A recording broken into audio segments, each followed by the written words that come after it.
पागल हो गई इसका।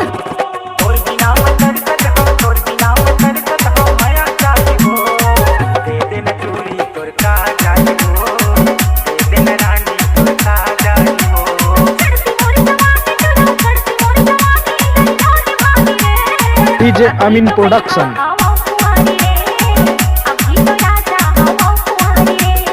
गजेंद्र पहली बार करे तो प्यार हो पूरी मुलाकात कर रही कार हो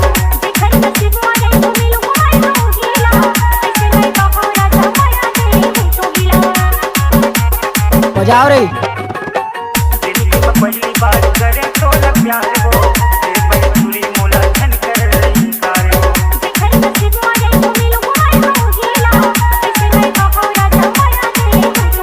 तेरी तेरी रानू तेरी जानू तो याद आती हो डीजे संतोष कोड़ा भाट। गजेंद्र